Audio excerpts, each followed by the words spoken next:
ভার্সিটির প্রথম দিনে সিনিয়র আপুদের হাতে র্যাগিংয়ের শিকার হতে হয়েছে সাব্বিরকে। মধ্যবিত্ত পরিবারের সন্তান হচ্ছে সাব্বির। লেখাপড়ায় অনেক ভালো, তাই টপ রেজাল্ট করে ঢাকা বিশ্ববিদ্যালয়ে চান্স পেয়েছে। দেখতে মাশাল্লাহ পুরো চকলেট বয়।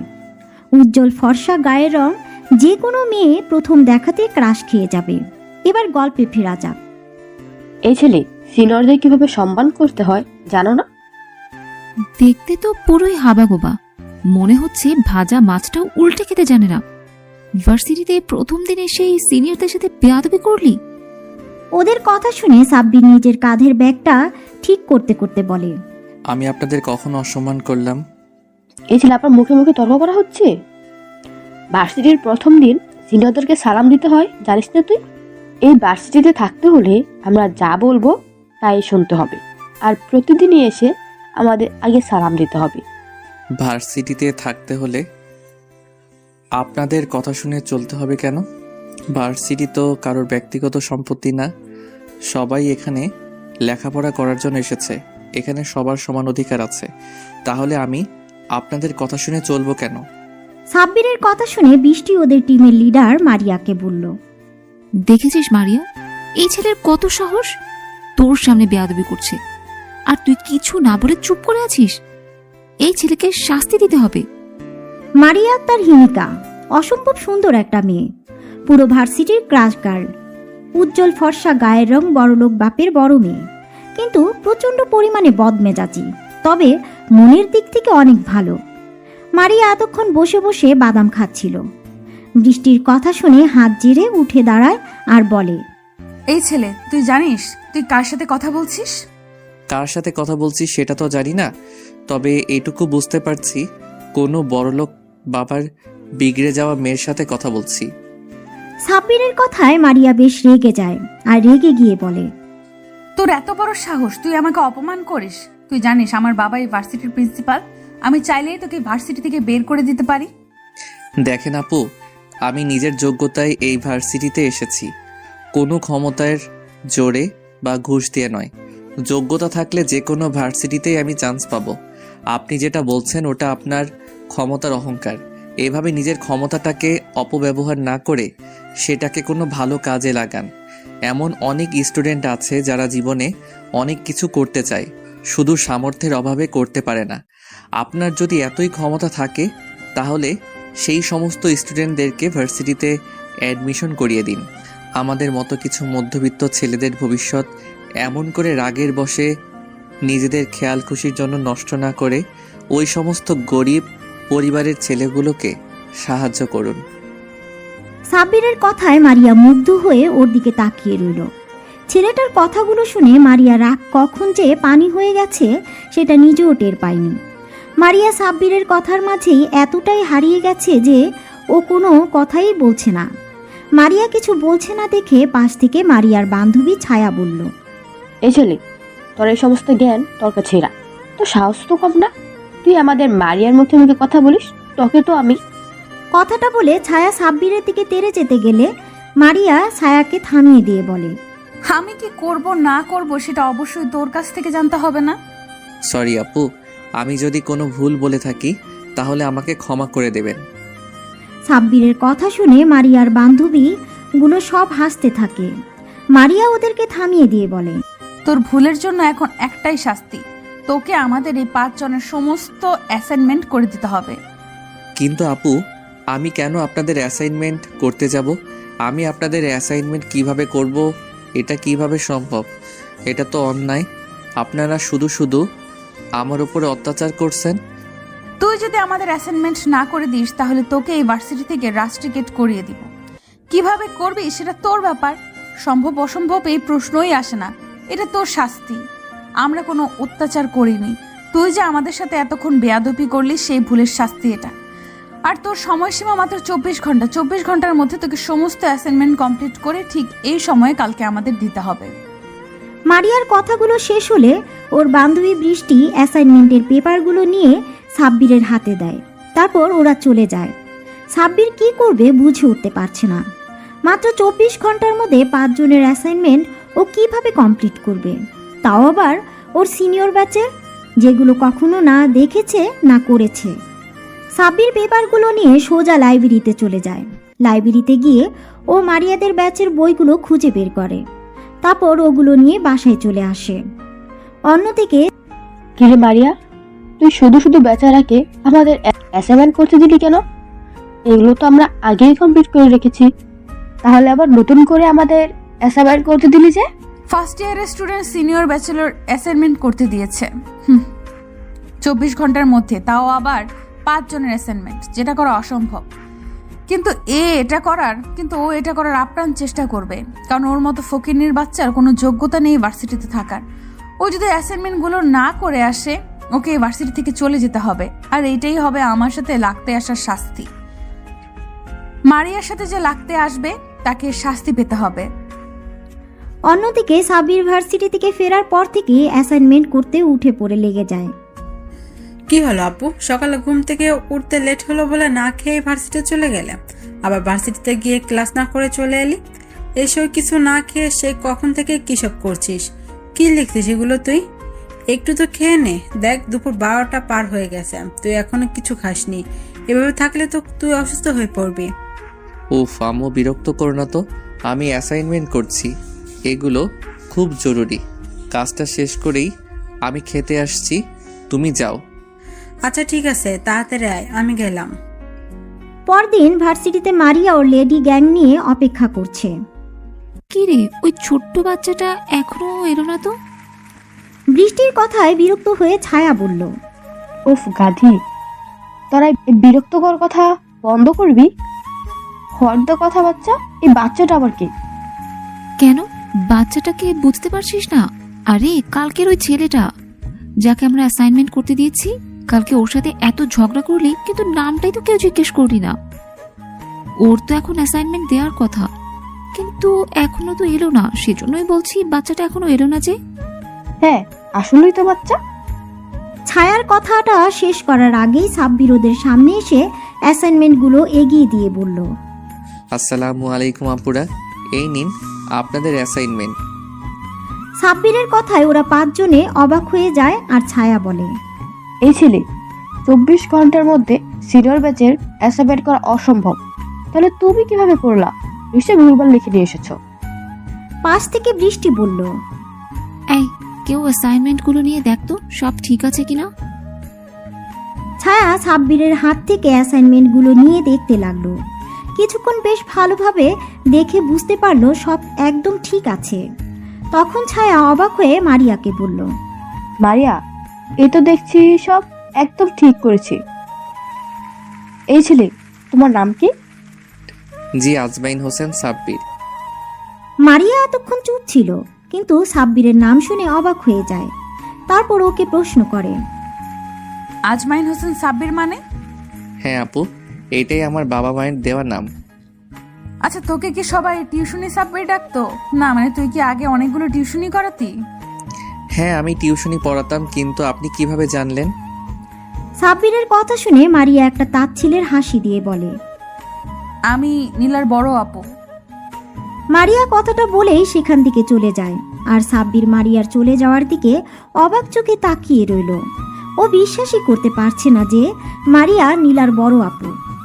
আজ এতগুলো দিন পর এক্স গার্লফ্রেন্ডের নাম শুনে সাব্বির কি বলবে, ওর কি রিয়াকশন করা দরকার সেটাও জানা না। মারিয়া চলে যাওয়ার দিকে ওর বান্ধবীগুলো ওকে ডাকতে ডাকতে চলে যায়। সাব্বির কিছুক্ষণ সেখানে দাঁড়িয়ে থেকে ওদের চলে যাওয়ার দিকে তাকিয়ে থেকে নিজের ক্লাসে চলে যায়।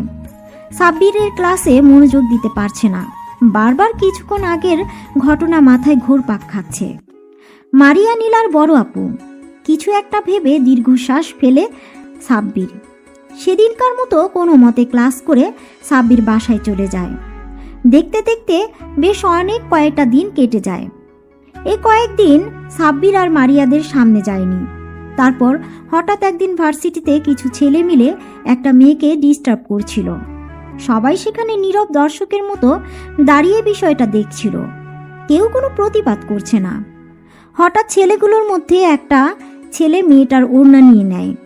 দূর থেকে বিষয়টা সাব্বির লক্ষ্য করতেই রাগে ওর মাথাটা ফেটে যায়। সাব্বির ঝড়ের গতিতে ছেলেগুলোর সামনে গিয়ে ওড়না হাতে থাকা ছেলেটার বুকে একটা লাথি মেরে হাত থেকে ওড়নাটা নিয়ে মেয়েটাকে গড়িয়ে দেয়। বাকি ছেলেগুলো একসাথে সাব্বিরের দিকে তেড়ে আসে ওকে মারতে। উপায় না পেয়ে সাব্বির ওদের সাথে মারপিট করতে থাকে, কিন্তু সাব্বির একা অতগুলো ছেলের সাথে পেরে উঠছিল না। হঠাৎ কোনো একটা ছেলে চাকু নিয়ে সাব্বিরের দিকে তেড়ে আসে। তারপর আর কিছু বোঝা ওঠার আগেই সাব্বিরের পেটে ঢুকিয়ে দেয়। এমন একটা দৃশ্য দেখে চারপাশটা স্তব্ধ হয়ে যায়। ভার্সিটিতে গন্ডগোল দেখে অনেক আগেই প্রিন্সিপাল পুলিশকে ফোন দিয়েছিল। সাব্বিরকে চাকু মারার পর পুলিশের গাড়ি ভার্সিটির মধ্যে ঢুকে পড়ে। তারপর ভিড় ঠেলে ছেলেগুলো পালিয়ে যাওয়ার আগেই ওদের ধরে ফেলে। সাব্বির পেটে হাত দিয়ে মাটিতে লুটিয়ে পড়ে। ক্ষত স্থান অঝরে রক্ত পড়ছে। সাব্বির পড়ে যেতে কোথা থেকে যেন মারিয়া ছুটে আসে। সাব্বির বলে চিৎকার দিয়ে দৌড়ে ওর কাছে চলে আসে। ততক্ষণে সাব্বির তীব্র যন্ত্রণায় কাতরাচ্ছে। মারিয়া গিয়ে ওর মাথাটা নিজের কোলের উপরে নিয়ে কান্না করে দেয় আর বলে, সাব্বির, এই সাব্বির, কিচ্ছু হবে না তোমার। প্লিজ কেউ আমাকে একটু হেল্প করেন, ওকে হসপিটালে নিয়ে যেতে হবে। প্লিজ কেউ একটু অ্যাম্বুলেন্স ডাকো। কথাগুলো বলতে বলতে ভার্সিটিতে অ্যাম্বুলেন্স ঢুকে পড়ে। সাথে সাথে কতগুলো ওয়াচ বয় এসে সাব্বিরকে অ্যাম্বুলেন্সে উঠিয়ে দেয়। তারপর হসপিটালে নিয়ে যায়। ওরা আধ ঘন্টার মধ্যেই হসপিটালে চলে আসে। তারপর ভিতরে আসতেই সাব্বিরকে স্ট্রেচারে করে অপারেশন থিয়েটারের দিকে নিয়ে যাচ্ছিল। তখনই মারিয়া সাব্বিরের হাত ধরে কান্না করে বলে, তোমার কিছু হবে না সাব্বির, প্লিজ চোখ খোলো প্লিজ। সাব্বিরকে অপারেশন থিয়েটারে নিয়ে যায়। মারিয়া ঢুকতে গেলেই নার্স আটকে দেয় আর বলে, ম্যাম, আপনি কেবিনে ঢুকতে পারবেন না। অপারেশন থিয়েটারে কেউ এলাও নয়। আপনি আমার সাথে আসুন, কিছু ডকুমেন্টে আপনার সাইন লাগবে। নার্সের কথাতে মারিয়া নির্দ্বিধায় রিসিপশনে চলে যায় আর কিছু পেপার নিয়ে মারিয়ার সামনে দেয় আর বলে, ম্যাম, এখানে একটা সাইন করে দিন। আপনার সাইন ছাড়া আমরা ট্রিটমেন্ট শুরু করতে পারবো না। কিন্তু এগুলো কিসের পেপার? দেখুন ম্যাম, আপনার হাজবেন্ডের অবস্থা ভালো নয়, তাই এই এগ্রিমেন্ট পেপারে আপনাকে সাইন করতে হবে। ট্রিটমেন্ট চলাকালীন সময় আপনার হাজবেন্ডের কিছু হয়ে গেলে হসপিটাল কর্তৃপক্ষ দায়ী থাকবে না। ম্যাম, তাড়াতাড়ি সাইনটা করুন, ওনার অবস্থা খুবই খারাপ, লেট করা ঠিক হবে না।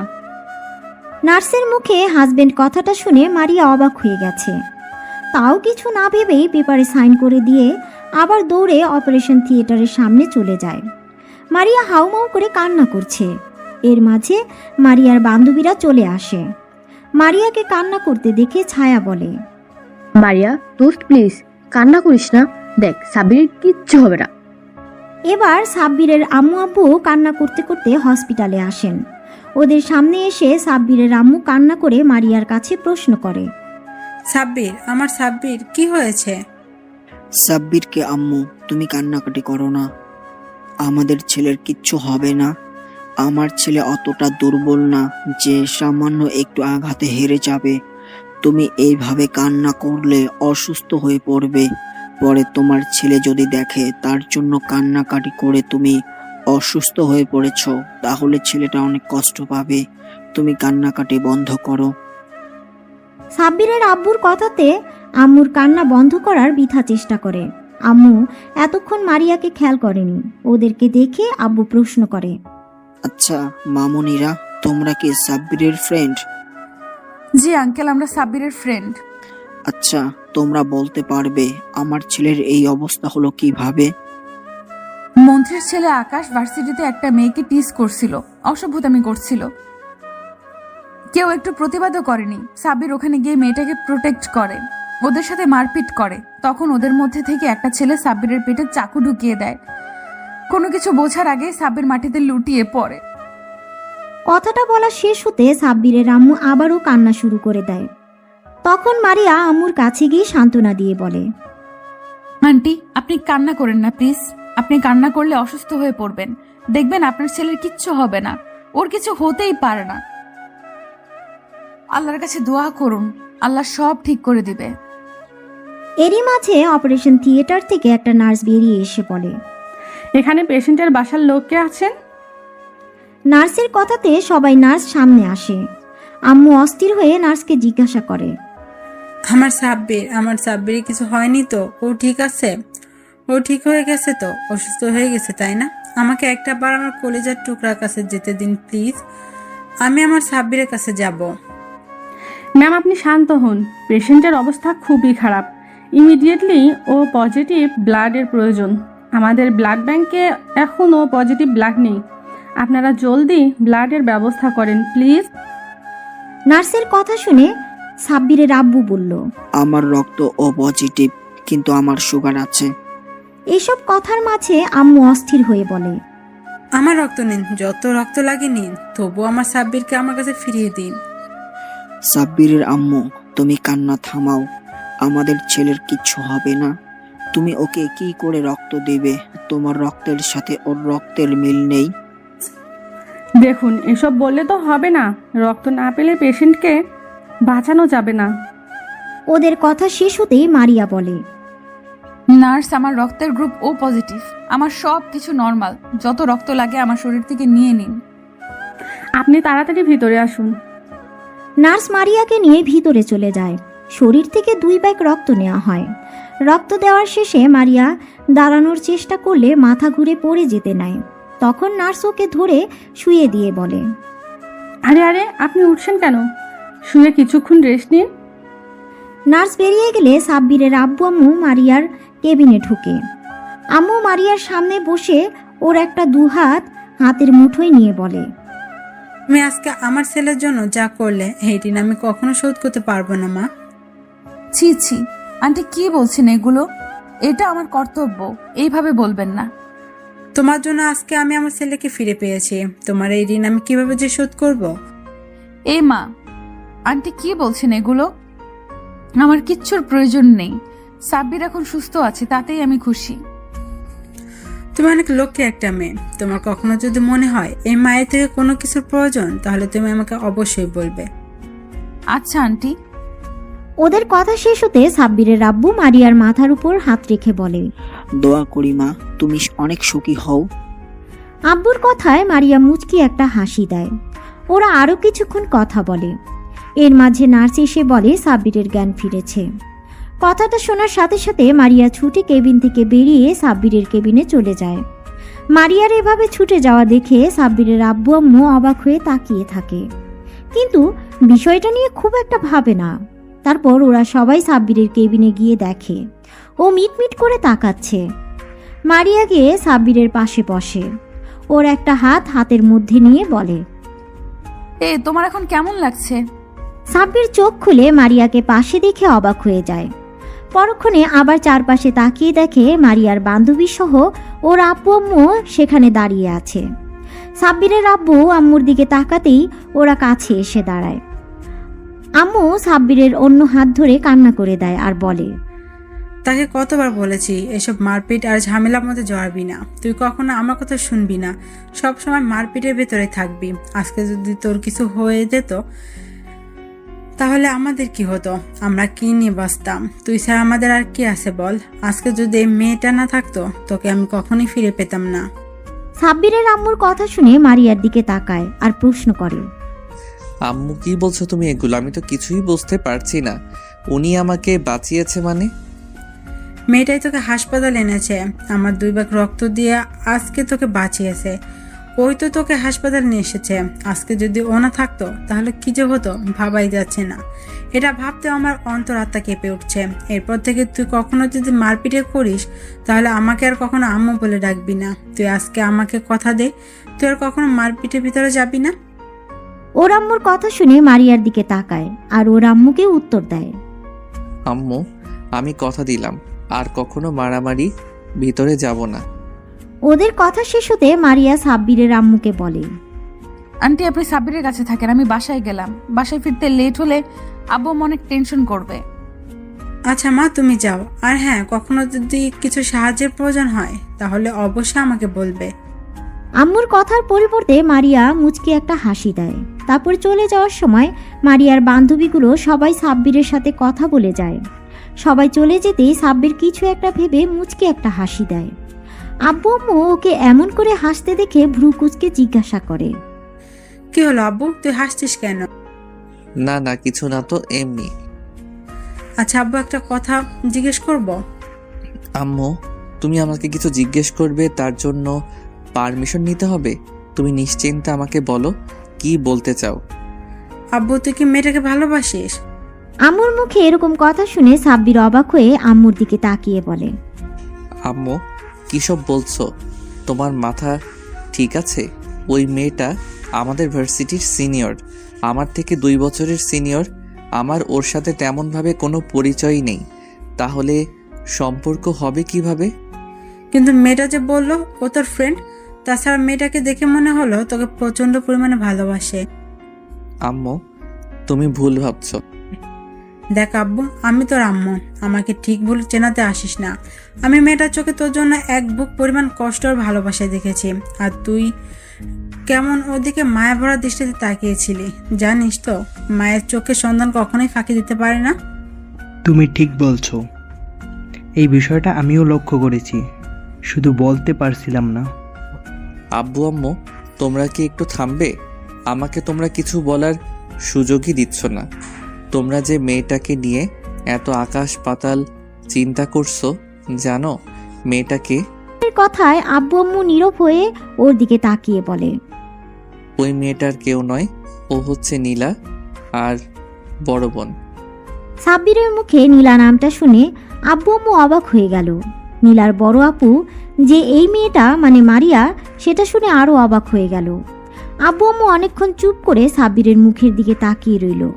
তারপর নীরবতা ভেঙে আম্মু বলল, নীলা মানে সে পিচ্ছি মেয়েটা যাকে তুই টিউশনে পড়াতে যেতি?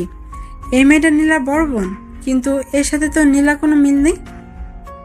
সাব্বির ওর আম্মুর কথায় বিরক্ত প্রকাশ করে বলে, আম্মু, তোমার কি মাথা খারাপ হয়ে গেছে?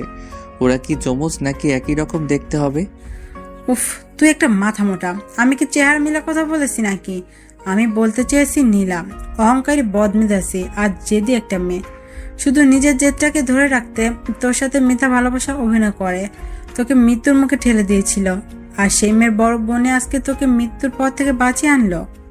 সাব্বিরের আম্মুর কথা শুনে মুচকে একটা হাসি দেয়। পরক্ষণে আবার ওর আম্মুর মুখে এমন কিছু শুনে যা শোনার জন্য মোটেও প্রস্তুত ছিল না। তবে যাই বলো না কেন সাব্বির আব্বু, মেয়েটাকে কিন্তু আমাদের সাব্বিরের সাথে খুব সুন্দর মানাবে। যদিও সাব্বির থেকে 1 বছর সিনিয়র, তাতে কি, মেয়েটাকে আমার বেশ পছন্দ হয়েছে। অহংকার নীলার থেকে তো ভালোই। আচ্ছা ঠিক আছে, অনেক কথা বলা হয়েছে।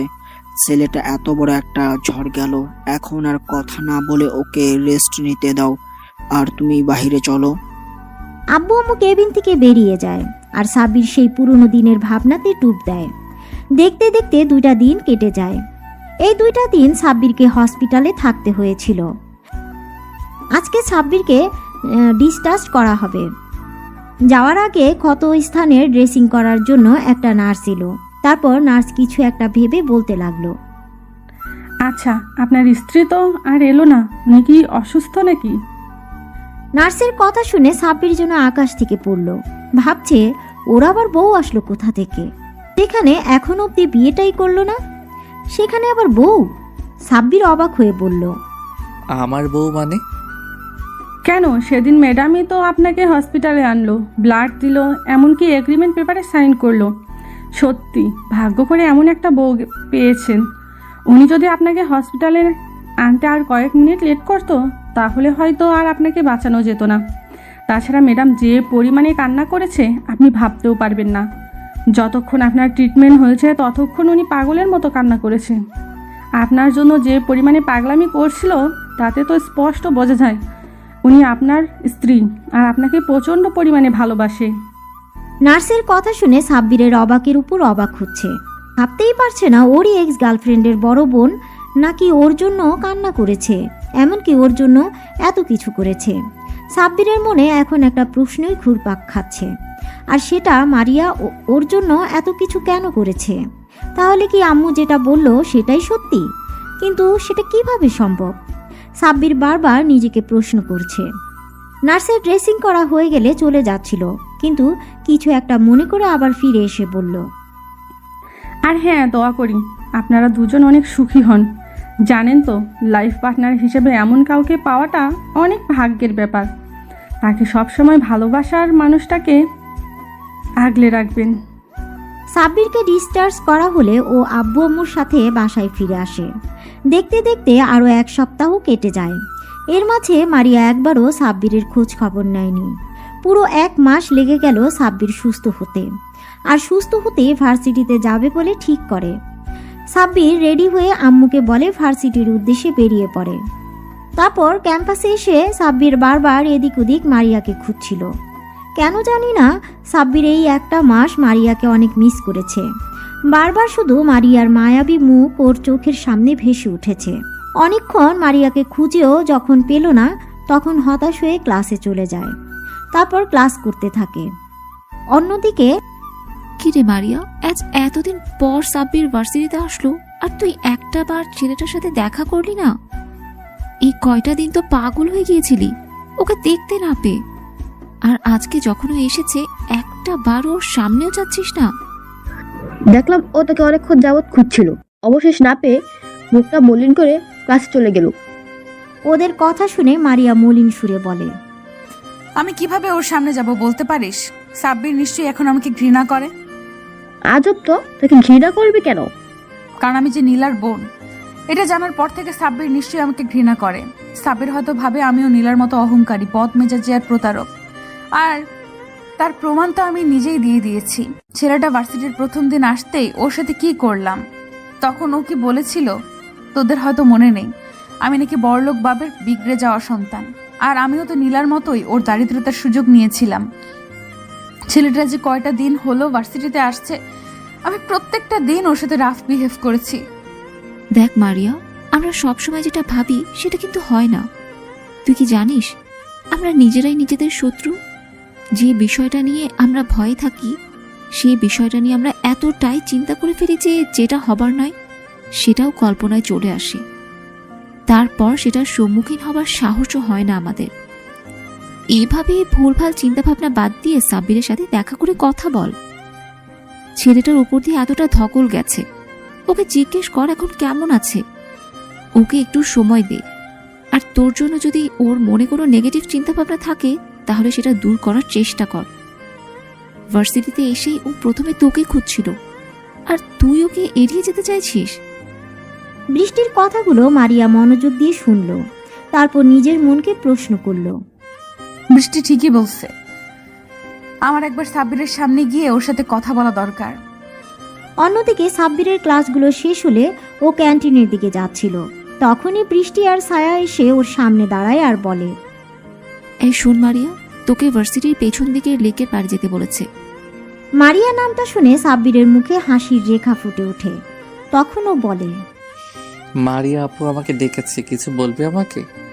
তোর সমস্যা কি বলতো? এত বেশি বুঝিস কেন সব বিষয়ে? তোকে না বললাম মারিয়া ডাকছে, তুই সেখানে না গিয়ে আমাদের প্রশ্ন করছিস। যে ডেকেছে তার থেকে শোন। সাব্বির আর এক মুহূর্ত সেখানে না থেকে ওখান থেকে ছুটে ভার্সিটির পেছনের দিকে লেকের পাড়ে চলে আসে। আসতেই খেয়াল করে মারিয়া একটা বেঞ্চে বসে আছে। মারিয়ার কোমর ছাড়িয়ে লম্বা চুলগুলো এলোমেলো বাতাস অবাধ্য বিচরণ করছিল। এতদিন পর মারিয়াকে দেখে সাব্বির একটা ঘোরের মধ্যে চলে যায়। ও গুটি গুটি পায়ে হেঁটে মারিয়ার পাশে গিয়ে বসে পড়ে। এতগুলো দিন পর সাব্বিরকে দেখে মারিয়ার ভেতরে অজানা শিহরণ খেলে গেল।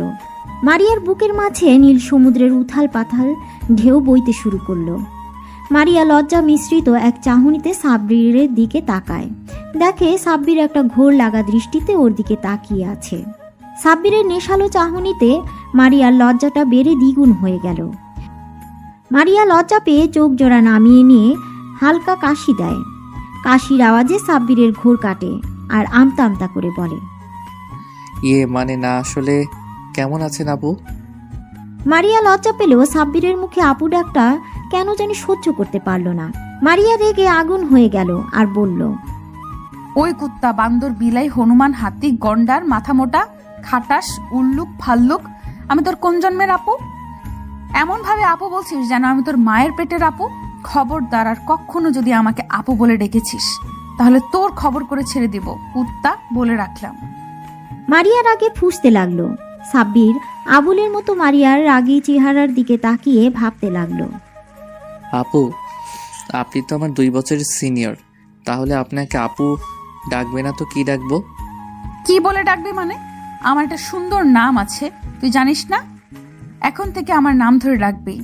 আর কি আপনি আপনি লাগিয়ে রেখেছিস? হ্যাঁ, কিন্তু আপনি তো আমার থেকে বড়, আপনার নাম ধরে ডাকলে সবাই বিষয়টা কিভাবে নিবে? আর আপনি বলে না ডাকলে সেটা তো বেয়াদবি হয়ে যাবে। আপনি না বলেছিলেন আপনাদেরকে সম্মান দিয়ে কথা বলতে, আমি তো এখন সেটাই করছি। তাহলে এত অভিযোগ কেন? একবার বলেছি শুনতে পাসনি? আমি বলেছি মানে তুই আমার নাম ধরেই আর তুমি করেই ডাকবি। মারিয়া বলেই কিছুক্ষণ চুপ করে থেকে তারপর নিজেকে বেশ স্বাভাবিক করে শান্ত গলায় বলল। এখন কেমন আছো তুমি? মারিয়ার মুখে তুমি ডাকটা শুনে সাব্বিরের ভেতরে মৃদু বাতাস বয়ে গেল।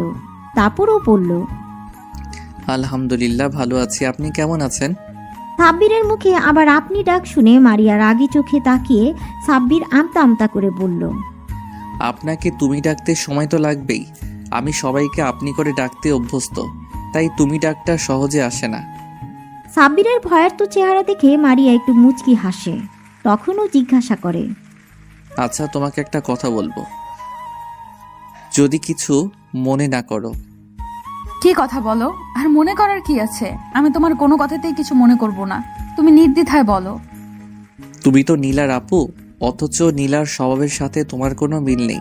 দুজনে দুই মুদ্রার উল্টো পিঠ। তুমি এতটা আলাদা কেন? এই প্রশ্নটা আমার মনে বারবার ঘুরপাক খাচ্ছে। এর জন্য তুমি এতটা ভয় পাচ্ছিলে? তবে হ্যাঁ, তুমি কথাটা ঠিক বলেছ। আমি আর নীলা দুজনেই দুই রকম। নীলার সাথে আমার কোনো মিল নেই। নীলার অতিরিক্ত অহংকার করত। ওর এই অহংকার আর জেদের জন্যই হয়তো ওকে শাস্তি পেতে হয়েছে। শাস্তি পেয়েছে মানে? কি বলছো তুমি? আমি তো কিছুই বুঝতে পারছি না।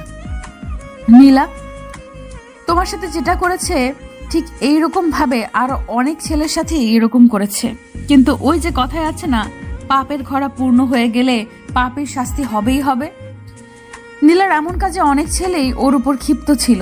তারপর ও যখন মন্ত্রীর ছেলে আকাশের একটা ফ্রেন্ডের সাথে ঠিক একইভাবে গেমের অভিনয় করে, তখন আকাশ অনেক ক্ষিপ্ত হয়ে যায়। এরপর একদিন নীলাকে জোর করে তাকে তুলে নিয়ে গিয়ে ধর্ষণ করে মেরে ফেলে। মারিয়ার এমন কথা শুনে সাব্বিরের পুরো পৃথিবী যেন থমকে গেছে।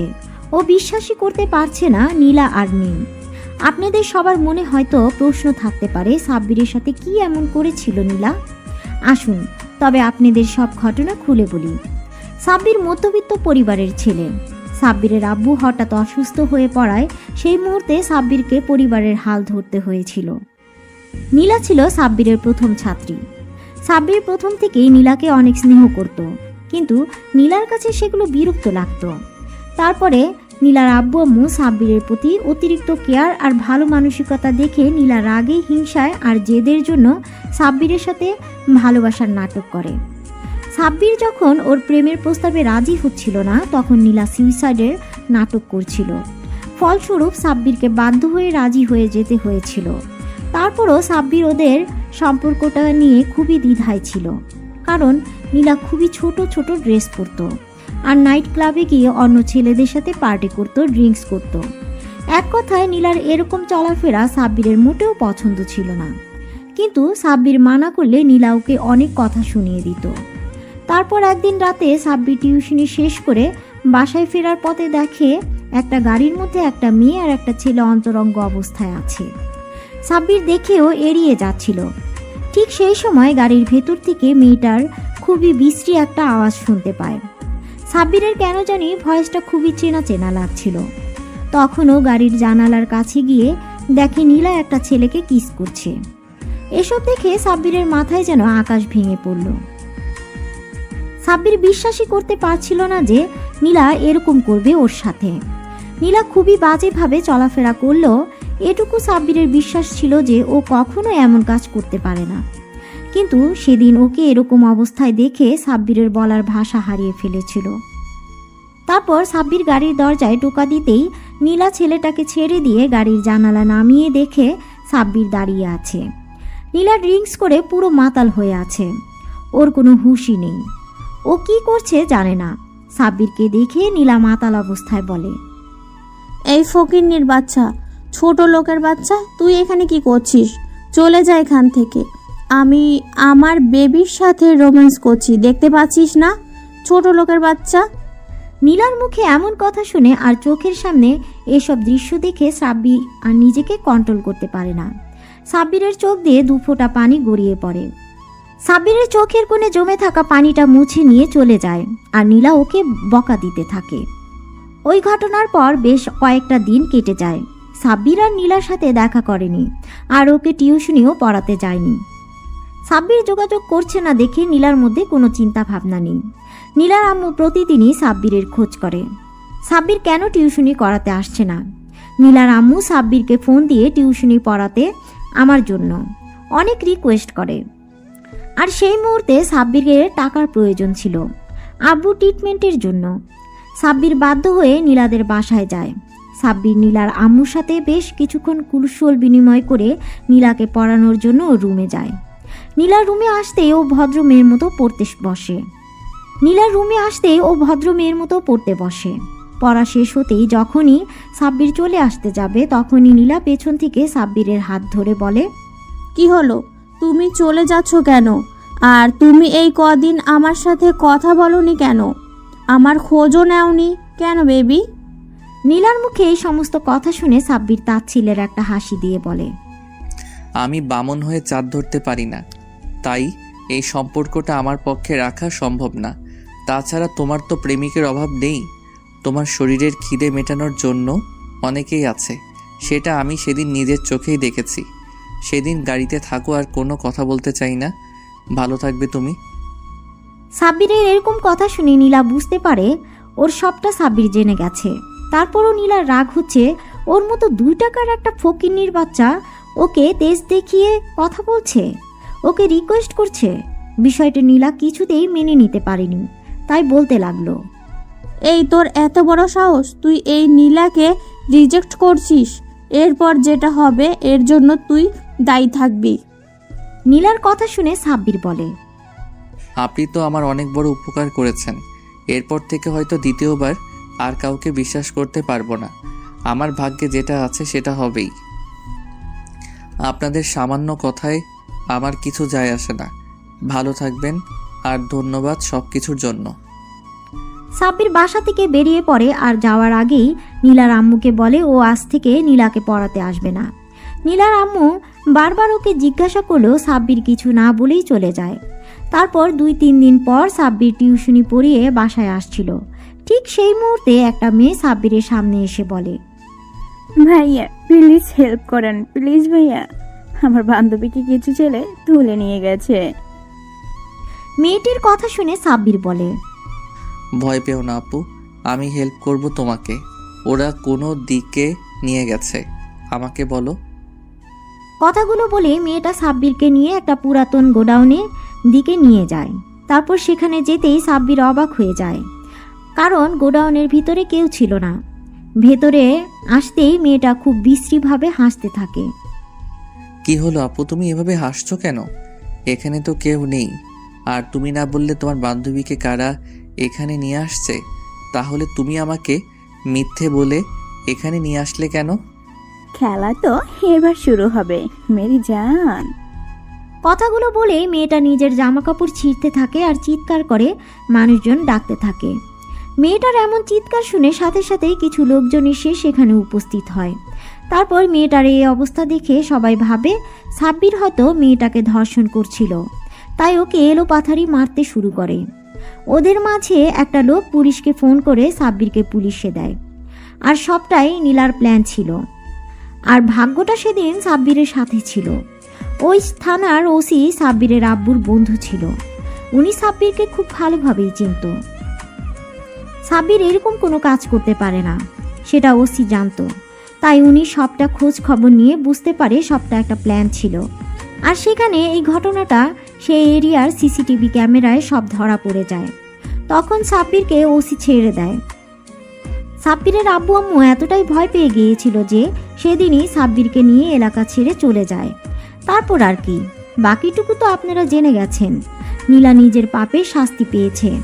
অন্যদিকে সাব্বির খুব কষ্ট করে আর পরিশ্রম করে অনেক ভালো রেজাল্ট করে এই ভার্সিটিতে চান্স পায়।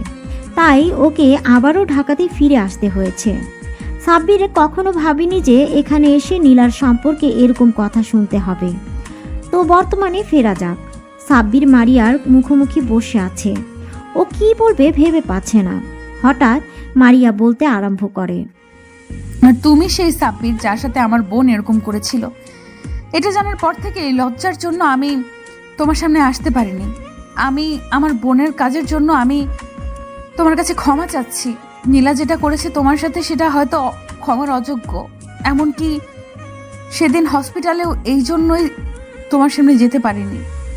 আরে না না, তোমাকে মাপ চাইতে হবে না। তোমার আর তোমার বোনের মধ্যে আকাশ পাতাল তফাৎ। তোমার বোনের থেকে আমি প্রথম থেকেই দূরে দূরে থাকতাম, কারণ ওকে আমার কখনোই পছন্দ ছিল না। শুধু ওর জেদের কাছে হার মেনে ওর সাথে রিলেশনে যেতে হয়েছিল। থাক, সেগুলো পুরনো অতীত। ওসব কথা আর না তোলাই ভালো। তবে তুমি কি আমাকে ক্ষমা করে দিয়েছো তো? ক্ষমা করার প্রশ্নই ওঠে না। তুমি তো কখনো ভুল করনি। যা করেছে নীলা করেছে, তার ভুলের জন্য তুমি কেন লজ্জিত হবে? এসব কথা আমি ভুলে গেছি। সেসব কথা মনে করে নিজেকে ছোট করো না। আমি কখনোই ওর জন্য তোমাকে অন্য চোখে দেখিনি। আমি মেয়েদেরকে অনেক সম্মান করি, তাই তোমাকে কখনো অসম্মান করব না, কথা দিলাম। সাব্বিরের কথা শুনে মারিয়া একটা স্বস্তির নিঃশ্বাস ফেলে সাব্বিরকে বলে, তাহলে আজ থেকে আমরা বেস্ট ফ্রেন্ড। সাব্বির একবার মারিয়ার দিকে তাকাচ্ছে, একবার মারিয়ার হাতের দিকে, তারপর মুচকে একটা হাসি দিয়ে মারিয়ার হাতের সাথে হাত মিলিয়ে বলে, ওকে বেস্ট ফ্রেন্ডস। মারিয়া কিছুক্ষণ চুপ থেকে বলে, আচ্ছা, আমি একটা প্রশ্ন করব তোমাকে। বলো, কি বলবে? আচ্ছা, আমি তো নীলাকে পড়াতে যেতাম, কোনোদিন তো তোমাকে দেখিনি। আরে পাগল, আমি তো পড়াশোনার জন্য দেশের বাইরেই গিয়েছিলাম। নীলার হঠাৎ চলে যাওয়ায় আব্বু আম্মু অনেক ভেঙে পড়েছিল, তাই আমাকে দেশে ফিরে আসতে হয়েছে। তারপর আব্বু আম্মু আর আমাকে যেতে দেয়নি। এইখানে থেকে পড়াশোনাটা কন্টিনিউ করছি। নীলা চলে যাওয়াতে আব্বু আম্মু আমাকে চোখে হারায়, তাই কোথাও একা ছাড়ে না। সবসময় আমাকে চোখে চোখে রাখে, সামনে নিয়ে রাখে। ও আচ্ছা, বুঝলাম। এভাবে দেখতে দেখতে বেশ কয়েকদিন কেটে গেছে। আর এই কয়েকটা দিনে মারিয়া আর সাব্বিরের মাঝে খুব ভালো বন্ধুত্বপূর্ণ সম্পর্ক তৈরি হয়েছে। মারিয়া ধীরে ধীরে সাব্বিরের প্রতি অনেক দুর্বল হয়ে পড়েছে। মারিয়া এখন সাব্বিরকে ছাড়া কিছুই কল্পনা করতে পারে না। তারপরও সাব্বিরকে নিজের মনের কথা বলতে পারে না। এভাবে হঠাৎ একদিন সাব্বিরের ক্যান্টিনের দিকে যাচ্ছিল। ঠিক সেই সময় কোথা থেকে একটা মেয়ে সাব্বিরের বলে চিৎকার করে ছুটে এসে ওকে জড়িয়ে ধরে। মেয়েটার এমন কর্মকাণ্ডে সাব্বির টাল সামলাতে না পেরে 2 কদম পিছিয়ে যায়।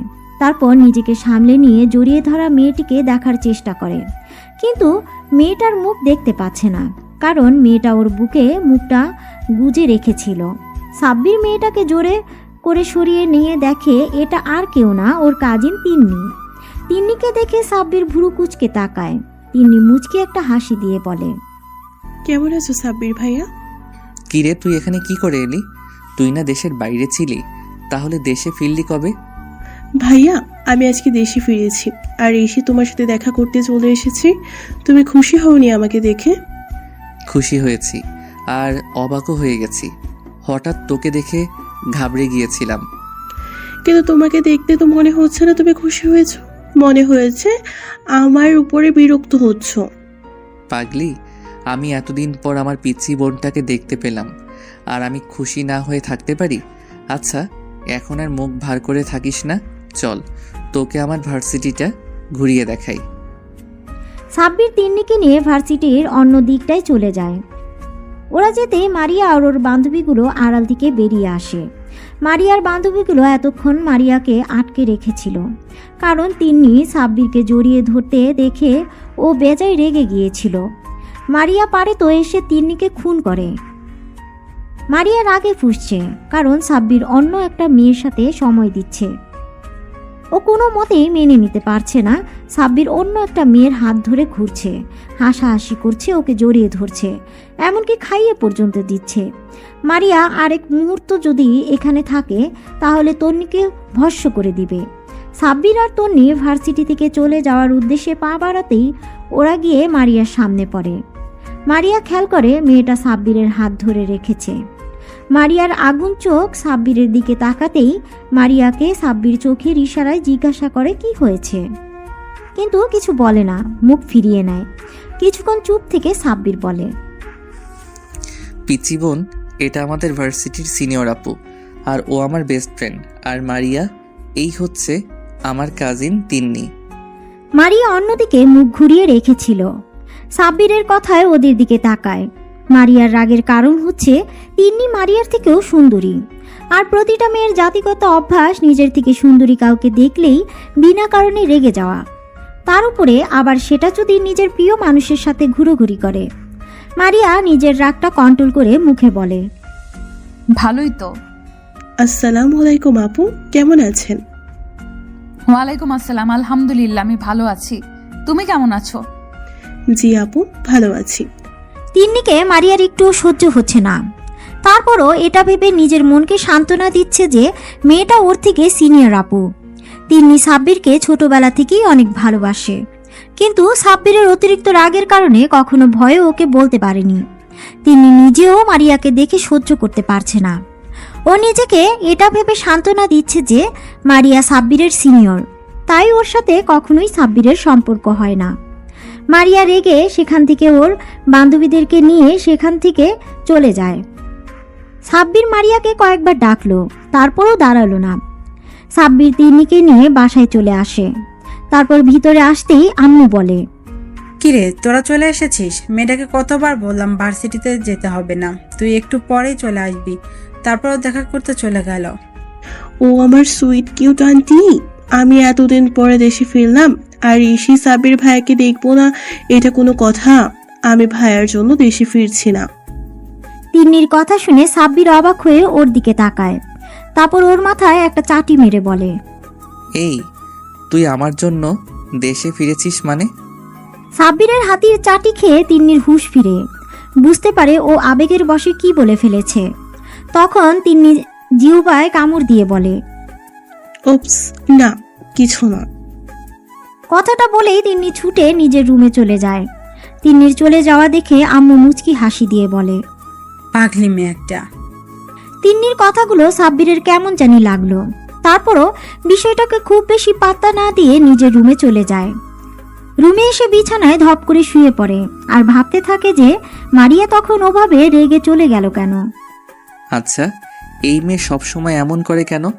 আমি যদি কোনো মেয়ের সাথে কথা বলি তাও রেগে যায়, আগুন চোখে তাকিয়ে থাকবে, কখনো কোনো মেয়ের সাথে ফ্রেন্ডশিপ করতে দেয় না। এমন কেন করে মেয়েটা? আর আজকে কিনা শেষমেশ তিন্নিকে আমার সাথে দেখেও রেগে গেল। ও গড, আমি পাগল হয়ে যাব। কথাগুলো ভাবতে ভাবতে সাব্বির ঘুমিয়ে পড়ে। দেখতে দেখতে আরো কিছুদিন কেটে যায়। এই কয়েকদিনে মারিয়া সাব্বিরের সাথে ভালোভাবে কথা বলেনি, আর সাব্বিরও মারিয়াকে সময় দিতে পারেনি, কারণ তিন্নি সবসময় ওর সাথে থেকেছে। তিন্নির কারণে সাব্বির মারিয়াকে একটা কলও দিতে পারেনি। কয়েকটা দিন পর ঘটনা, সাব্বির সেদিন ক্লাস করছিল, তখন প্রিন্সিপাল স্যার এসে বলে, অ্যাটেনশন প্লিজ, সবার উদ্দেশ্যে বলা হচ্ছে আগামী পরশুদিন আমাদের ভার্সিটি থেকে দুটো ব্যাচকে ট্যুরে নিয়ে যাওয়া হবে। তোমাদের ব্যাচ আর তোমাদের সিনিয়র একটা ব্যাচকে সিলেক্ট করা হয়েছে। সময় হাতে কম, তাই ডিটেলস জানতে হলে অ্যাকাউন্টস থেকে জেনে নেবে। দুদিনের ট্যুর হবে আর তোমাদের সবাই ফ্যামিলি থেকে যে কোনো একজন মেম্বারকে সাথে করে নিয়ে যেতে হবে। যারা যেতে চাও তারা ফর্মালিটিসগুলো পূরণ করে নিবে। কথাগুলো বলে প্রিন্সিপাল চলে গেলে আর সাব্বির বেশ খুশি হয়ে যায়। ক্লাস শেষ করে সাব্বির বাইরে আসতেই মারিয়া ওর সামনে আসে আর জিজ্ঞাসা করে, সাব্বির তুমি কি ট্যুরে যাচ্ছ? হ্যাঁ যাব তো, কেন তুমি যাবে না? হ্যাঁ আমিও যাব। মারিয়া বেশ কিছুক্ষণ চুপ থেকে ওর না আঙুলে পেঁচাতে পেঁচাতে আমতা আমতা করে বলল, আসলে মানে না, ওই হয়েছে কি। এমন সাপের মতো মোচড়ামোচড়ি করছো কেন? কি বলবে বলো? আমি কি কখনো তোমাকে কোনো বিষয়ে বকা দিয়েছি যার জন্য এমন ভয় পাচ্ছ বলতে? না মানে তোমার পাশের সিটটা আমার জন্য রাখবে, অন্য কাউকে বসতে দিবে না। মারিয়া কথাটা বলেই লজ্জা পেয়ে মাথা নিচু করে নেয়। এই সামান্য বিষয় নিয়ে তুমি এমন আমতা আমতা করছো, এতে এত সংকোচ করার কি আছে? তুমি আমার ফ্রেন্ড, তুমি আমার পাশে বসতেই পারো। সাব্বিরের কথা শুনে মারিয়া বেশ খুশি হয়ে যায় আর খুশির ঠেলায় হুট করে সাব্বিরকে জড়িয়ে ধরে গালে কিস করে দেয়। মারিয়ার কর্মকাণ্ডে সাব্বিরের চোখ বড় বড় করে মারিয়ার দিকে তাকায় আর তাতেই মারিয়া লজ্জা পেয়ে যায়, বুঝতে পারে কি করেছে। অতিরিক্ত খুশিতে এমন একটা কাজ করে ফেলেছে, কিন্তু এখন সাব্বিরকে কিভাবে বোঝাবে। মারিয়া লজ্জা পেয়ে দৌড়ে সেখান থেকে পালিয়ে যায় আর সাব্বির ওদিক এদিক তাকিয়ে মাথা চুলকাতে চুলকাতে মুচকে একটা হাসি দিয়ে চলে যায়। দুদিন পর সাব্বির ট্যুরে যাওয়ার জন্য বাসে উঠে সিটে বসে আসে। সাব্বির আজকে মন খারাপ। আচ্ছা, আপনারা হয়তো ভাবছেন কেন ওর মন খারাপ, সবই বুঝতে পারবেন। তো যাওয়ার সময় হয়ে আসলে মারিয়া এসে সাব্বিরের পাশে বসতে গেলে তখনই কোথা থেকে তিন্নি এসে মারিয়াকে সরিয়ে দিয়ে সাব্বিরের পাশে বসে পড়ে। এবার আপনারা বুঝতে পারলেন তো সাব্বিরের মন খারাপের কারণ। মারিয়ার অনেক কষ্ট হচ্ছে সাব্বিরের পাশে তিন্নিকে দেখে, তারপরও মারিয়ার কিছু বলে না। সাব্বিরের পিছনের সিটে বসে পড়ে। তিন্নি সাব্বিরের কাঁধে মাথা দিয়ে ওর একটা হাত জড়িয়ে ধরে চোখ বন্ধ করে নেয়, যেটা দেখে মারিয়া আর নিজেকে কন্ট্রোল করতে পারে না। ও কান্না করে দেয়। তারপর একটা সময় কান্না করতে করতে ঘুমিয়ে পড়ে। উফ তিন্নি, বাসের মধ্যে এগুলো কি করছিস? সবাই কি ভাববে? একটু দূরে সরে বস, এটা বাসা নয়, পাবলিক প্লেস। ভাইয়া, তুমি আমাকে বকা দিচ্ছ? আমি কি তোমাকে একটু জড়িয়ে ধরতে পারি না? আমার তো বাসে ভয় লাগে, ওই জন্য তো তোমার কাঁধে মাথা রেখেছি, আর তুমি আমাকে বকা দিচ্ছ। দেখ তিন্নি, তোর বাসে ভয় লাগে এই জন্য আমি তোকে আমার সাথে আসতে বারণ করেছিলাম, কিন্তু তুই কি করলি? আম্মুকে দিয়ে শেষমেশ আমাকে রাজি করালি। তাহলে এখন এসব বলছিস কেন? আমাকে ছাড় আর দূরে সরে বস। কথাগুলো বলে সাব্বির তিন্নির থেকে নিজেকে ছাড়িয়ে নেয়। বেশ কয়েক ঘন্টা পর ওরা নির্দিষ্ট গন্তব্যস্থলে পৌঁছায় যায়। বাস থামতেই বা সবাই এক এক করে বাস থেকে নেমে যায়, কিন্তু সাব্বির খেয়াল করে মারিয়া নামছে না। সাব্বির আবারও বাসে উঠে গেলে তিন্নি ওর হাত ধরে আটকে দিতে বলে। কোথায় যাচ্ছ ভাইয়া? আমি তো এখানে। তিন্নি, হাতটা ছাড়, আমি মারিয়াকে খুঁজতে যাচ্ছি। ও এখনো বাসা থেকে নামেনি। আমার হাতটা ছাড়, আমি ওকে নিয়ে আসি। কেন? তোমার ওকে আনতে যেতে হবে কেন? ও কি একা একা আসতে পারে না নাকি? উনি কি আনন্দ? কোনো বাচ্চা আসতে পারবে না? ও বাসা থেকে নামলো কি নামলো না তাতে তোমার কি? সবসময় তোমাকে কেন যেতে হবে? তোমাকে আমি কোথাও যেতে দিব না। তিন্নির কথা শুনে সাব্বির বেশ রেগে যায় আর বলে, লিমিট ক্রস করিস না। তিন্নি, হাতটা ছাড়। মারিয়া আমার বেস্ট ফ্রেন্ড, ওর সম্বন্ধে তুমি এরকম করে আর একটা ওয়ার্ড বললে আমার থেকে খারাপ আর কেউ হবে না। তুই আমার বোন আর ও আমার বেস্ট ফ্রেন্ড, তাই তুই তোর লিমিটের মধ্যে থাক। সাব্বির তিন্নির হাত থেকে নিজের হাতটা ছাড়িয়ে নিয়ে বাসের ভিতরে যায়। গিয়ে দেখে মারিয়া জানালার ধারে মাথা ঠেকিয়ে ঘুমিয়ে পড়েছে। সাব্বির গিয়ে মারিয়ার পাশে বসে। খেয়াল করে ওকে ঘুমন্ত অবস্থায় একদম পরীর মতো লাগছে। মারিয়ার মায়াবী মুখটা সাব্বিরের কাছে এত সুন্দর লাগছে, মনে হচ্ছে এই মুখের দিকে তাকিয়ে থেকেও সারাটা জীবন পার করে দিতে পারবে। কতক্ষণ এভাবে তাকিয়েছিল সাব্বিরের জানা নেই। একটু পর মারিয়া চোখ মিটমিট করে তাকিয়ে দেখে সাব্বির এক ঘোর লাগা দৃষ্টিতে ওর দিকে তাকিয়ে আছে। মারিয়াকে এমন ড্যাব ড্যাব করে তাকিয়ে থাকতে দেখে মারিয়া বেশ খানিকটা লজ্জা পায়। মারিয়াকে এমন ড্যাব ড্যাব করে তাকিয়ে থাকতে দেখে মারিয়া বেশ খানিকটা লজ্জা পেয়ে যায়। ও তখনকার সব ঘটনা নিমিষেই ভুলে যায়। হালকা কাশি দিয়ে সাব্বিরের ধ্যান ভাঙানোর চেষ্টা করে, কিন্তু কোনো লাভ হয় না। সাব্বির যেন একটা অন্য জগতে চলে গেছে। শেষমেশে মারিয়া বাধ্য হয়ে সাব্বিরকে ধাক্কা দিয়ে ডাকতেই ও হকচকিয়ে যায়।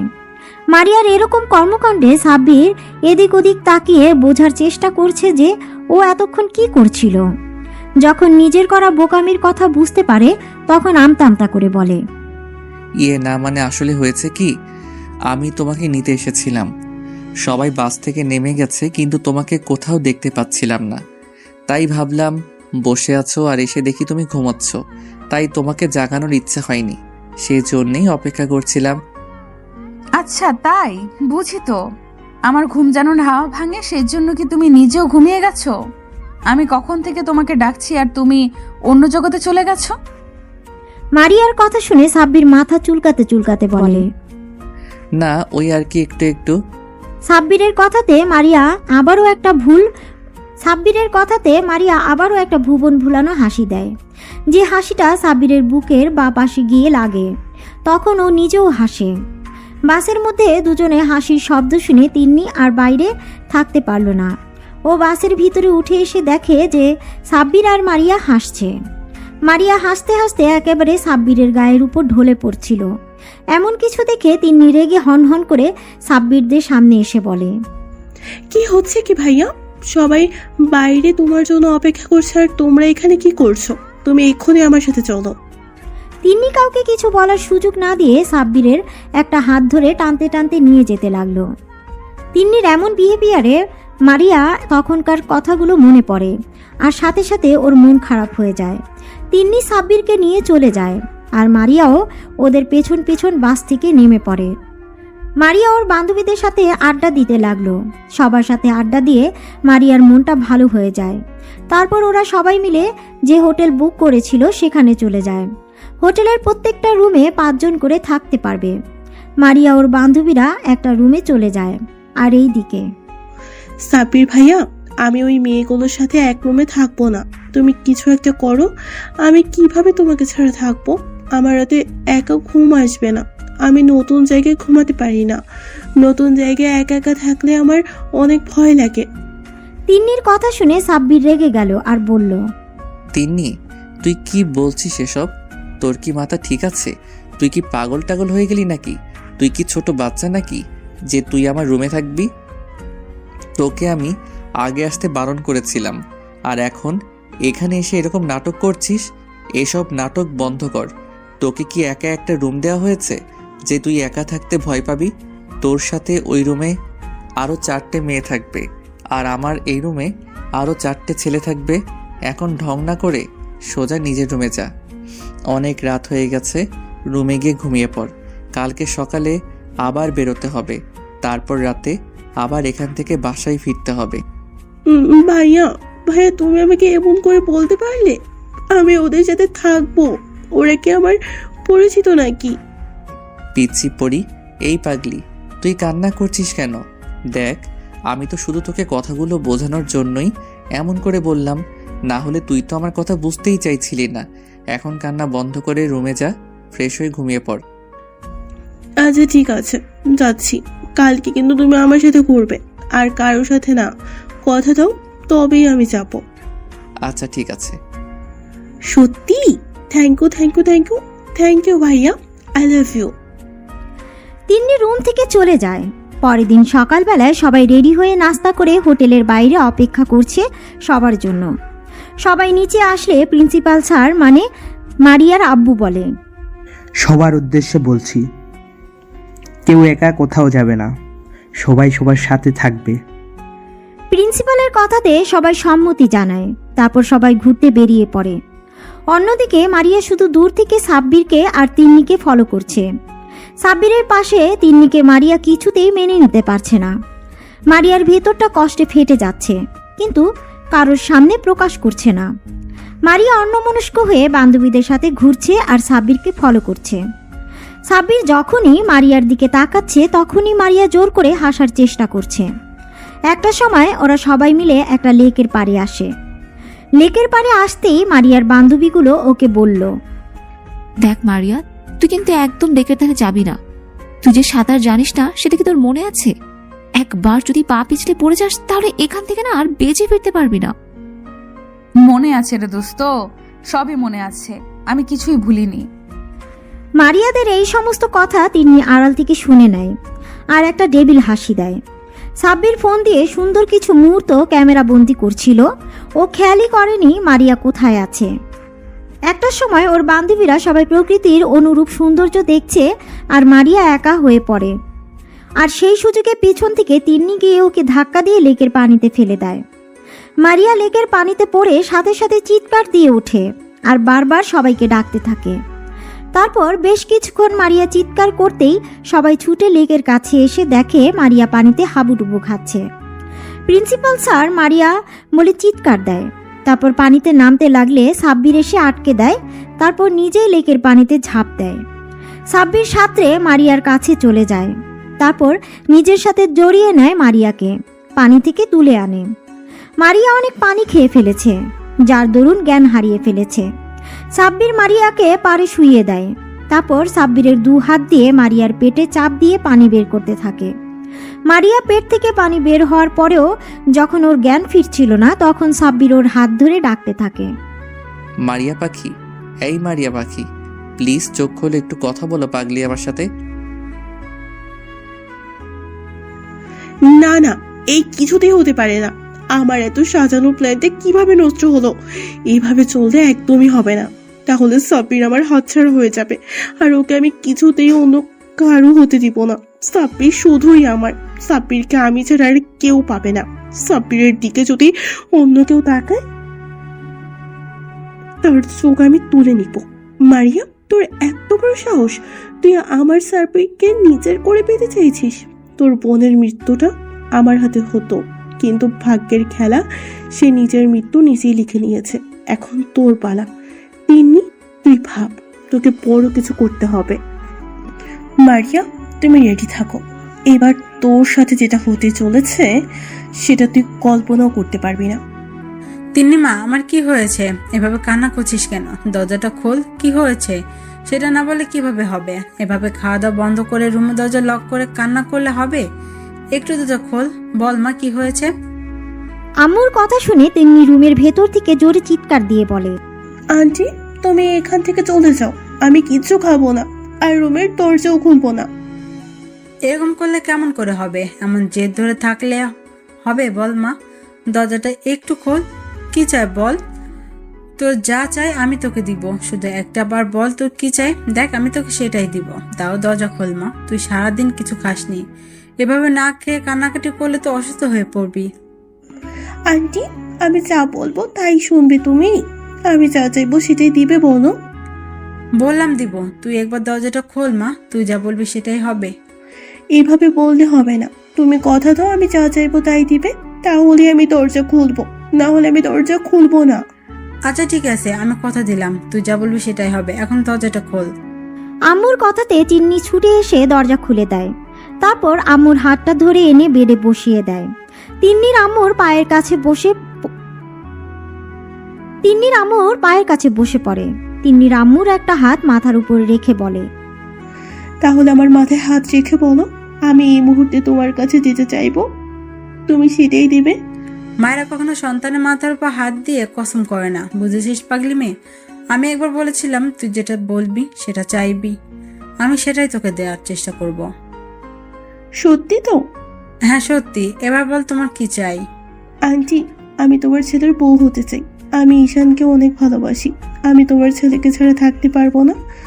তুমি যদি আমার বিয়েটা সাব্বিরের সাথে না দাও, তাহলে আমি নিজেকে শেষ করে দিব। আমি তোমার ছেলেকে নিজের থেকেও বেশি ভালোবাসি। ওকে ছাড়া থাকার কথা কল্পনা করতে পারি না।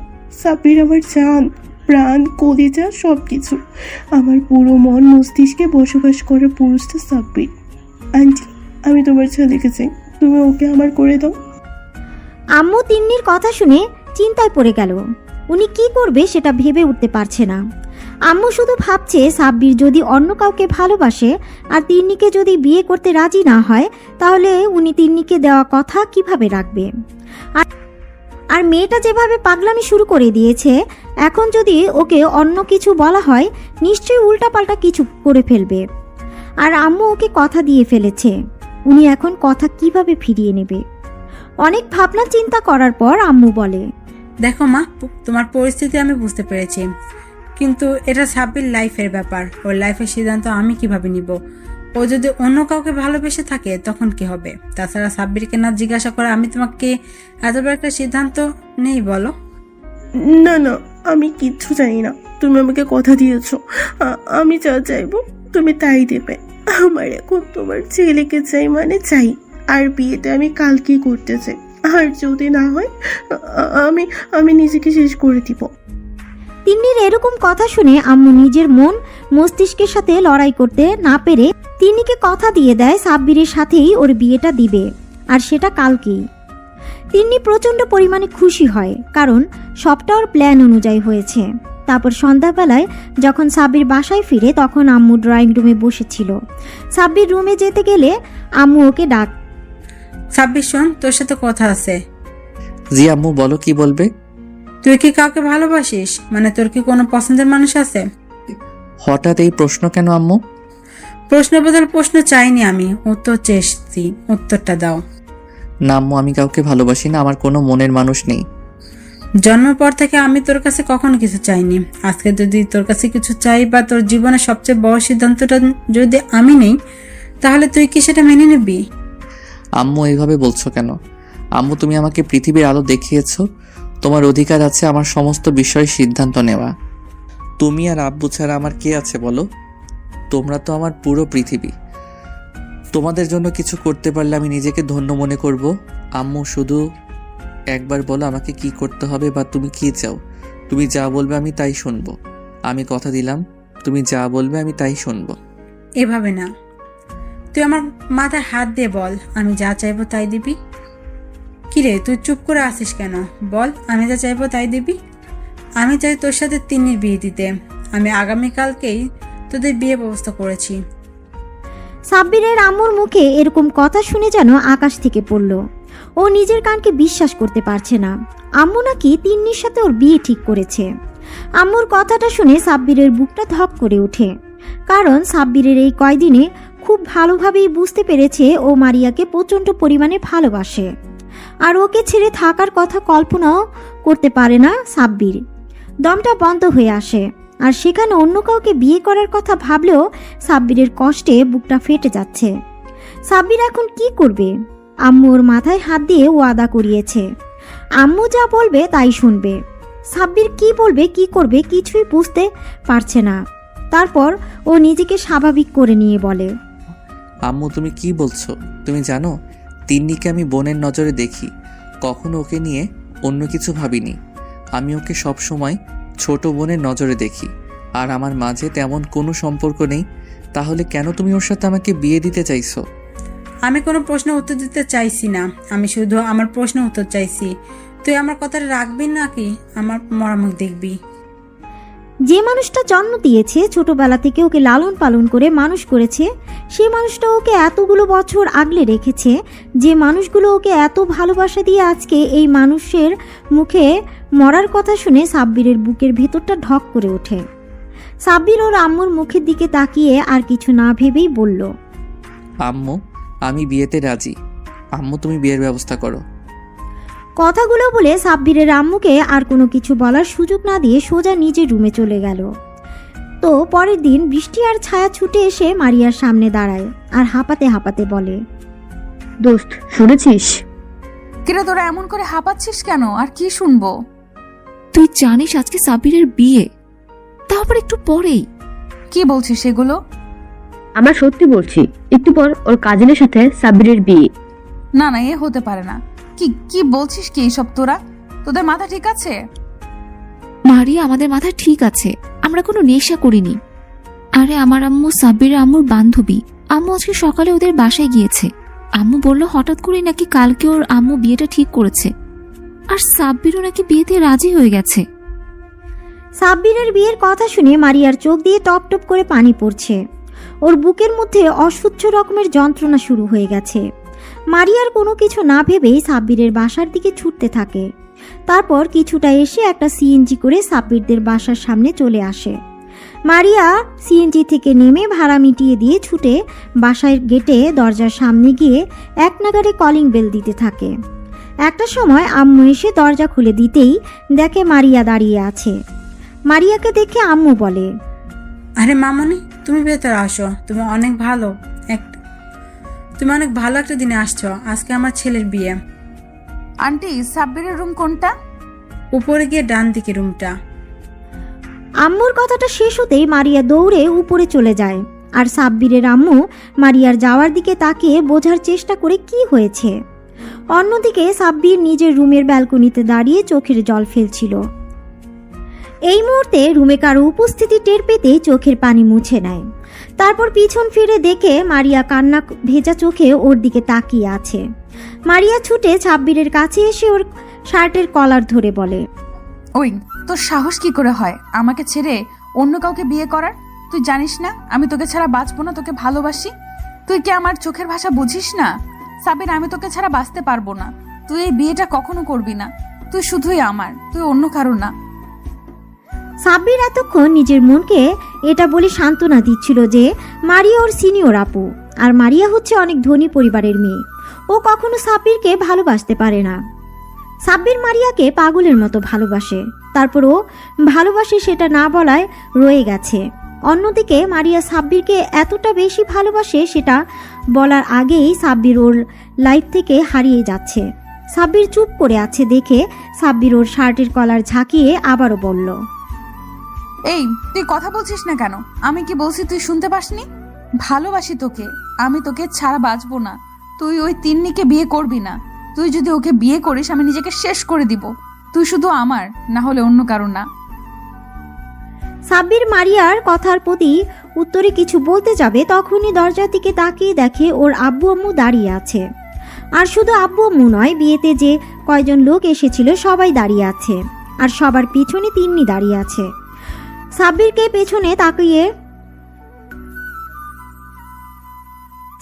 পেছনে তাকাতে দেখে মারিয়া ওকে ছেড়ে দিয়ে নিজেও পেছনে তাকিয়ে দেখে বাসার সবাই দাঁড়িয়ে আছে। মারিয়া এবার আম্মুকে দেখে দৌড়ে আম্মুর কাছে গিয়ে হুট করে আম্মুর পায়ের কাছে বসে পড়ে, তারপর পা দুটো জড়িয়ে ধরে কান্না করে দিয়ে বলে, আন্টি, আমি সাব্বিরকে অনেক ভালোবাসি। প্লিজ আন্টি, তুমি ওর বিয়েটা অন্য কোথাও দিও না।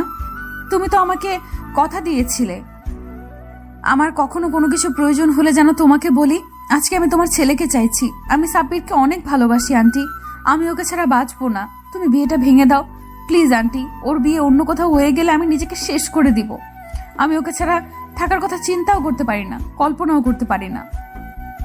আম্মু এতক্ষণ একটা ঘোরের মধ্যে ছিল, তাই মারিয়া এভাবে পায়ে পড়ে কান্নাকাটি করাতে আম্মু ঘাবড়ে গিয়ে পিছিয়ে যায়, তারপর মারিয়াকে উঠিয়ে নেয়। আম্মু বুঝতে পারছে না এখন কি করবে। এদিকে তিন্নি সাব্বিরকে না পেলে মরে যাবে, আর এদিকে মারিয়া যদি সাব্বিরকে না পায় ও মরে যাবে। আম্মু এমন একটা পরিস্থিতির মধ্যে পড়ে গেছে যেখানে উনি যেদিকে যাবে তার উল্টো দিকে সমস্যাটা বাড়বে। মারিয়া আম্মুকে ছেড়ে আব্বুর পায়ে পড়তে গেলে ওনার আব্বু মারিয়াকে আটকে দেয়। মারিয়া আবার সাব্বিরের কাছে যায়, তারপর ওর পায়ের কাছে বসে বলতে থাকে, সাব্বির, তুমি শুধু আমার, তুমি অন্য কাউকে ভালোবাসতে পারো না। তুমি শুধু আমাকে ভালোবাসবে। তুমি এই বিয়ে কিছুতেই করতে পারো না। তুমি আমাকে ছাড়া অন্য কাউকে বিয়ে করবে না, বলে দাও। আমি তোমাকে ভালোবাসি, তোমাকে ছাড়া বাঁচবো না। আর তুমিও আমাকে ভালোবাসো, সেটা আমি জানি। দেখো মামনি, তুমি কান্না বন্ধ করো। আমি তোমাকে কথা দিয়েছিলাম, তুমি আমার সাথে কখনো কিছু চাইলে আমি তোমাকে দেওয়ার চেষ্টা করব। তিন্নি এতক্ষণ চুপ ছিল, হঠাৎ আম্মুর মুখে এরকম কথা শুনে ও চিৎকার দিয়ে বলে, এই মেয়ে, তোমার এত বড় সাহস! তুমি আমার সাব্বিরকে আমার থেকে কেড়ে নিতে চাইছো? তোকে তো আমি। কথাটা বলে তিন্নি মারিয়াকে আম্মুর কাছ থেকে ছাড়িয়ে নিয়ে যখনই থাপ্পড় মারতে যাবে তখনই কেউ একজন তিন্নির হাত ধরে ফেলে। তিন্নি হাতের দিকে তাকাতে অবাক হয়ে যায়, কারণ তিন্নির হাত আর কেউ নয়, সাব্বির ধরেছে। সাব্বির তিন্নির হাতটা এক ঝটকা দিয়ে সরিয়ে দেয়। তিন্নি টাল সামলাতে না পেরে 2 কদম পিছিয়ে যায়। আর ঠিক সেই মুহূর্তেই মারিয়ার বান্ধবীগুলো সব ওদের বাসায় আসে। ওদের সাথে একটা ছেলেও আসে। তখন ছায়া বলে, অনেক হয়েছে তিন্নি, তোমার নাটক তামাশা। এবার আমি তোমার আসল মুখোশ সবার সামনে খুলে দিব। ছায়ার সাথে থাকা ছেলেটিকে, নিশাত, তোমার কাছে যেটা আছে সেটা সবাইকে দেখাও। নিশাত ওর হাতে থাকা মোবাইলটি থেকে একটা ভিডিও অন করে সবার সামনে ধরে, যেখানে স্পষ্ট দেখা যাচ্ছে তিন্নি মারিয়াকে লেকের পানিতে ধাক্কা মেরে ফেলে দিয়েছে। এবার ছায়া বলে, সেদিন লেকের পানিতে মারিয়া পড়ে যায়নি, তিনি ওকে ইচ্ছে করে ফেলে দিয়েছিল যাতে ওর পথের কাঁটা সরে যায়। কারণ ও জানতো মারিয়া সাব্বিরকে পছন্দ করে, তাই তো সব প্ল্যান করে সাজিয়েছি। আসলে এই মেয়ে কখনো সাব্বিরকে ভালোই বাসেনি, এটা ওর একটা জেদ। ওর মতো মেয়ে কখনো কাউকে ভালোবাসতে পারে না। এই ভিডিও দেখে আর ছায়ার এই সমস্ত কথা শুনে সবাই অবাক চাহনিতে তাকিয়ে আছে। ওরা ভাবতেও পারছে না তিন্নি এরকম একটা মেয়ে। আম্মু এমন কিছু দেখে ধক করে বসে পড়েছে। তারপর আব্বুকে আম্মুকে উঠিয়ে নেয়। তখন আম্মু উঠে এসে তিন্নির সামনে দাঁড়িয়ে ওর গালে ঠাস ঠাস করে 2 থাপ্পড় মেরে দিয়ে আর বলে, আমার প্রথম থেকেই তোকে খুব সন্দেহ লাগতো, তাই তো আমি তোর সাথে বিয়ে দিতে চাইনি আমার ছেলের। কিন্তু তুই যে এত বাজে একটা মেয়ে সেটা জানতাম না। এবার আম্মু সাব্বিরের সামনে যায়, তারপর সাব্বিরের গালে ঠাস করে দুটো থাপ্পড় মেরে দেয় আর বলে, এই তুই এখনো ওই পাথর মূর্তির মধ্যে দাঁড়িয়ে আছিস? তুই জানিস না তোকে এখন কি করতে হবে? সাব্বির গালে হাত দিয়ে দাঁড়িয়ে আছে। ঠিক সেই মুহূর্তে আবারও বাসার সামনে পুলিশ গাড়ি এসে থামায়। তারপর কতগুলো পুলিশ বাসার ভিতরে ঢুকে তিন্নিকে অ্যারেস্ট করে নেয়। তিন্নি মারিয়াকে নয়, ওর বোন নীলাকে ধর্ষণের পেছনে দায়ী, আর সেটা সবাই পুলিশের থেকে জানতে পারলো। এবার আম্মু অবাক হয়ে বলে, তুই কখন পুলিশকে ফোন করলি? সাইড থেকে সাব্বুরের আব্বু বলে, এতক্ষণ তো তোমাদের নাটক তামাশা দেখছিলাম, আমি কিছুই বলিনি। তুমি আমার ছেলেকে তোমার মাথায় হাত দিয়ে কসম করালে, তাও আমি কিছু বলিনি। কিন্তু এখন তুমি আমার ছেলেকে মারলে কেন? পুলিশকে আমি ইনফর্ম করেছি আরো 1 ঘন্টা আগে, কারণ আমি আগে থেকে এই মেয়ের চরিত্র সম্পর্কে জানতাম। শুধু সম্পর্কের খাতিরে কিছু বলতাম না। কিন্তু যখন দেখলাম তুমি এই মেয়ের সাথে আমার ছেলের বিয়ে ঠিক করেছো, তখন আমি বিশ্বাস করতে পারছিলাম না। আমি বারবার ভাবছিলাম তুমি কিভাবে আমার ছেলের জীবনটা নষ্ট করে দিচ্ছ। তুমি একটাবারও আমাকে জানানোর প্রয়োজন মনে করোনি। তুমি এত সব সিদ্ধান্ত একাই নিয়েছো, তাও আমি কিছু বলিনি। কিন্তু এখন তুমি যে আমার ছেলের গায়ে হাত তুললে কেন, এসব আমি পরে দেখে নিব। তার আগে ইন্সপেক্টর ওকে নিয়ে যান। তখন সাপের পাথরের মূর্তির মতো চুপ থাকলেও ওর চোখে পানি গড়িয়ে পড়ছে। বুকের মাঝে চেপে রাখা কষ্টটা আর দমিয়ে রাখতে পারিনি। মারিয়া এতক্ষণ অবাকের পর অবাক হচ্ছিল, কিন্তু হঠাৎ সাব্বিরকে কান্না করতে দেখে মারিয়ার বুকের ভিতর ধক করে ওঠে। ও ছুটে সাব্বিরের সামনে গিয়ে দাঁড়ায়। সাথে সাথে সাব্বির ওকে 2 হাতে শক্ত করে বুকের সাথে জড়িয়ে ধরে কান্না করে দেয়। সাব্বির যেন ভুলেই গেছে যে রুমের মধ্যে সবাই আছে। তারপর একটা সময় মারিয়াকে ছাড়িয়ে নিয়ে ওর সারা মুখে পাগলের মতো চুমু খেতে থাকে আর বলতে থাকে, ভালোবাসি ভালোবাসি ভালোবাসি, অনেক ভালোবাসি তোমাকে।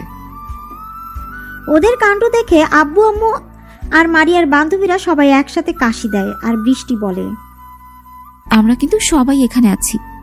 যত ভালোবাসা আছে সব বিয়ের পর দেখিও, আমাদের সামনে দেখাতে হবে না। আমরা এখনো সিঙ্গেল, আমাদের কষ্ট তো একটু বোঝেন দুলা ভাই। কথাটা বলতেই সবাই একসাথে হেসে দেয়। তারপর সবাই ড্রয়িং রুমে এসে মারিয়ার আব্বু আম্মুর জন্য অপেক্ষা করে। কিছুক্ষণের মধ্যে মারিয়ার আব্বু আম্মু চলে আসে। মারিয়ার আব্বু আম্মুকে সবটা বলা হলে মেয়ের সুখের কথা ভেবে ওরা আর দ্বিমত করেনি। ওরা জানে সাব্বির যথেষ্ট ভালো একটা ছেলে, ওদের মেয়ের জন্য সুযোগ্য পাত্র। ওরা তো ওদের মেয়ের জন্য এমন একটা ছেলেই খুঁজছিল যে ওদের মেয়েকে প্রচণ্ড পরিমাণে ভালোবাসবে। সবার সম্মতি পেয়ে কাজীকে আসতে বলে। কাজী সাহেব, বিয়ের কাজ শুরু করেন, সাফল্যের জন্য করতে হবে। কাজী সাহেব বিয়ের কাজ শুরু করে। একটু পরে কাজী সাহেব মারিয়াকে কবুল বলতে বললে মারিয়া 3 বার কবুল বলে দেয়। তারপর কাজী সাহেব সাব্বিরকে কবুল বলতে বললে ও মারিয়ার দিকে তাকিয়ে 3 বার কবুল বলে দেয়। ওরা দুজন একটা পবিত্র বন্ধনে আবদ্ধ হয়ে যায়।